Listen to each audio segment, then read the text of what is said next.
The My Future University report has been designed to help you understand what attending university might mean for you. It answers 5 key questions. First, where could you study? Then, where might you go next?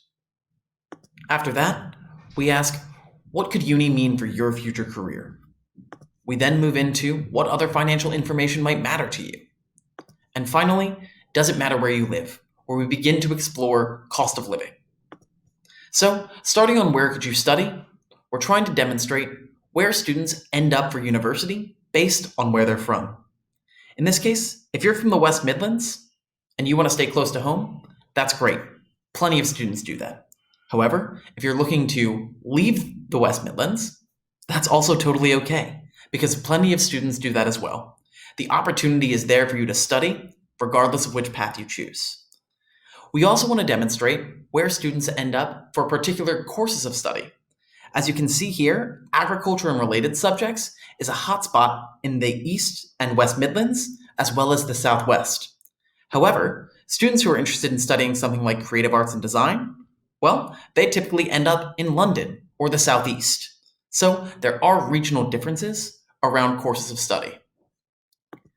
The next question that we answer is, where might you go next? This is all about, based on where you decide to attend university, where do people end up for their careers? Similar to the pattern we saw on our first screen, where you end up at university is typically where you stay to pursue your career. However, we've noticed that London is always in second place, regardless of where you ended up at university. We also explore the ideas of, based on subject matter, where do people go after university to pursue their career? In this case, engineers end up in London in the Southeast. In addition to understanding where and what people study, and where they end up for their careers after completing university degrees, we think it's incredibly important that you begin to understand the financial implications of these decisions. So, we use view number 3.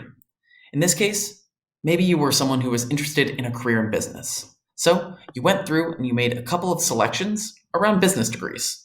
Let's say business and management, computing, economics, something like maths, and then maybe you were interested in marketing, so you wanted to select psychology.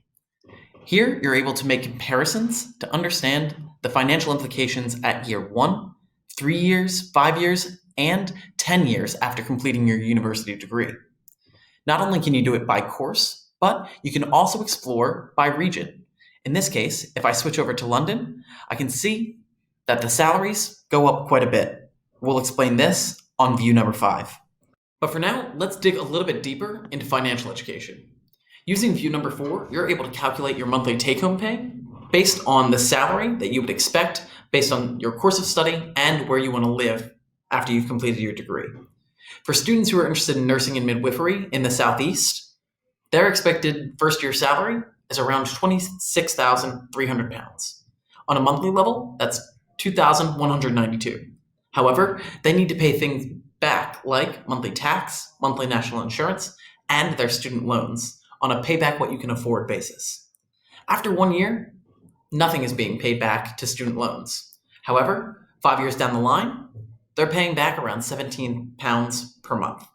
More affordable than you thought it might be, huh? And finally, we move to our 5th view. This is all about cost of living. If we took a student who was studying architecture and wanted to move to Manchester after they completed university, the expected salary is nearly £25,000.